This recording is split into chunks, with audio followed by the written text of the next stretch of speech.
yes. Now at 5:30, how a Kentucky family says a potential presidential candidate saved their loved one's life. Also on WKYT this morning, swimmers and divers wearing red in Woodford County today, all to honor a fellow student athlete who was killed in a fiery crash. And this weekend will mark the last day to sign up for health care insurance through Kentucky's Connect program. Why it could soon be very costly if you are not insured. Tracking, alerting, protecting. This is WKYT This Morning.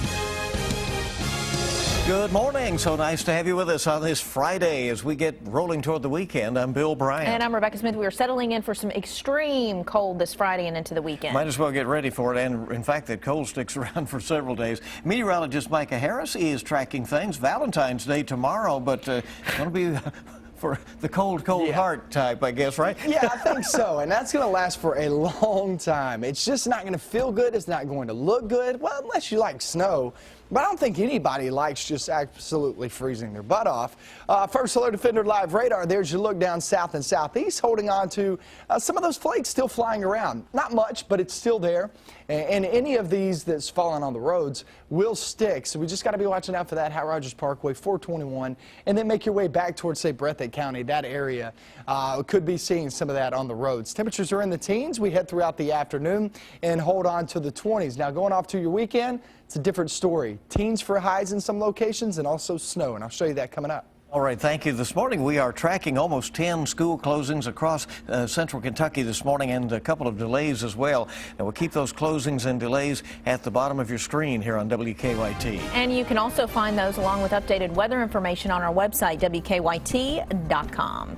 People are continuing to pay tribute to Maddie Jackson, the Woodford County High School senior who was killed in a crash on Monday. Today, her friends will gather at Woodford County swim meet where they will be swimming for Maddie. WKYT's Mark Barber is joining us live with more on what students are doing to remember their classmate. Good morning, Rebecca and Bill. Maddie Jackson's swim team here at the Woodford County High School needs every bit of the support that is coming in because they have to swim without her during the regional competition today. Now, this swim meet marks the end of a very painful week for the school of more than 1,200 students. On Monday, 18-year-old Maddie Jackson, a Woodford County High School senior, died in a car crash. Police say she was driving to swim practice when she lost control of her car on Versailles Road. The wreck involved 2 other vehicles, but Jackson's car caught fire, trapping her inside the burning vehicle. The 18-year-old was also a member of a tight-knit swim team in Lexington, the Bluegrass Marlins. They have received an enormous amount of support from people across the country after Olympic swimmer Ryan Lochte sent a picture holding a sign saying, "Stay strong, Bluegrass Marlins. Love, Maddie." Now, many of Jackson's teammates plan to continue honoring her life today. They're all planning to wear red in honor of her memory. Live in Versailles, Mark Barber, WKYT. Mark, thank you very much. This weekend will mark the deadline for Kentucky Connect enrollment to sign up for health care. If you're in Lexington, you can stop by the Connect pop-up shop inside of Fayette Mall.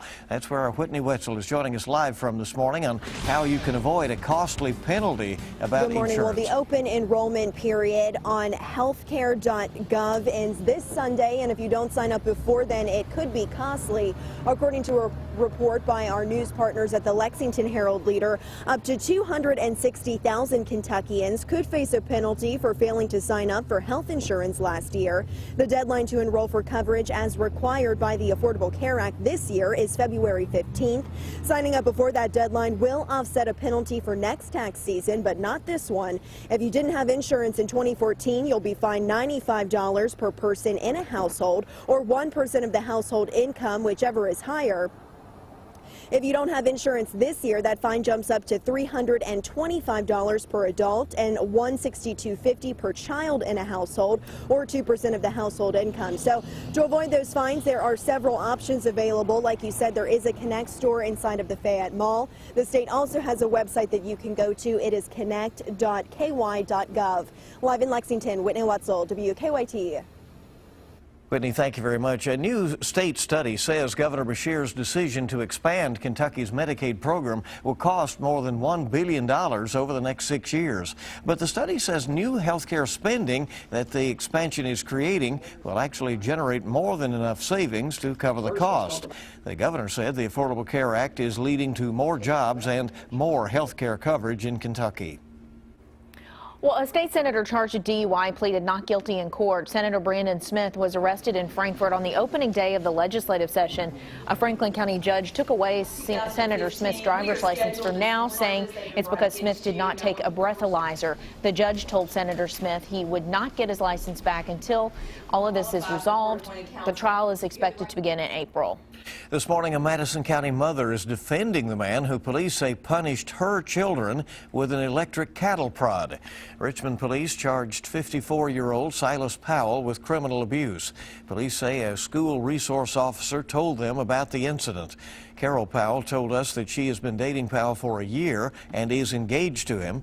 She says police have it all wrong. She claims Powell has always been kind to her 7-year-old daughter and 12-year-old son, but she says social services took the children away. I'm not going to choose between every one of them. I love them all three, and I don't believe in my heart he would do that. She also says she never saw bruises on her children or heard them complain about being abused. She says she is now fighting to get the children back. Well, a community is demanding answers in the shooting deaths of 3 Muslim students. Services were held yesterday for the victims who were shot near the campus of University of North Carolina at Chapel Hill. Craig Stephen Hicks has been charged with first-degree murder. Police say an ongoing dispute over parking may have been a factor in the attack. It could particularly be based around the parking spot, but the hate and the anger and the rage was not. I mean, if it has come to it where 3 amazing lives are taken from us because of a parking spot, then we are in a more desperate state than I guess any of us have ever thought we would be, but we're not there, and this is why I'm telling you this, not over a parking spot. Well, the FBI is investigating whether or not the shootings constitute a hate crime. Well, here in Lexington, students at the University of Kentucky will remember those North Carolina students later today. UK's Muslim Student Association will hold a candlelit vigil at 6:30 outside Memorial Hall. The association says they will commemorate the lives that were lost and stand against violence through hate. As we mentioned, the murders have not yet been determined to be a hate crime. The time this morning is 5:37 on WKYT this morning. President Obama's formal request to launch a war on ISIS is igniting quite the debate in Washington. Lawmakers are in the middle of discussing the proposal before putting it up for a vote. The 3-year military operation would limit any potential deployment of ground troops in the Middle East, and it would do away with President Bush's 2002 war authorization. The president's been pretty clear that we're going to have no ground troops, but this language in the proposed authorization looks to be a little bit more open than that. The president addressed those concerns Wednesday, vowing that this will not be the start of another ground war in the Middle East. Well, Facebook will now allow users to assign someone to take over your profile when you die. The feature allows users to choose a legacy contact or an executor to your social network page. They can post information on your behalf, respond to new friend requests, and update profile photos. However, legacy contacts will not be able to log into your account or change your posts. A setback for a plan to build some homes on some farmland over in Scott County. The Georgetown-Scott County Planning Commission voted not to recommend the plan for development. The farm is near the intersection of Ironworks Road and Cane Run. Many people living nearby said they did not like the plan. We have got to start preserving the bluegrass, and it starts one development at a time. And this was one that we hope of many that will lead to a further discussion as to how Scott County grows. People living nearby say they were concerned about the number of homes proposed for the development and the traffic issues that it could all cause. Lawrence County's emergency management crews responded to a sinkhole overnight. The sinkhole opened up on Falls Corner Road in Louisa and did not appear to cause any traffic backups. EMA crews say they think a water line broke and washed away the sediment that was under the road. Well, a Central Kentucky family got to meet the doctor who saved their son's life in an event over in Boyle County.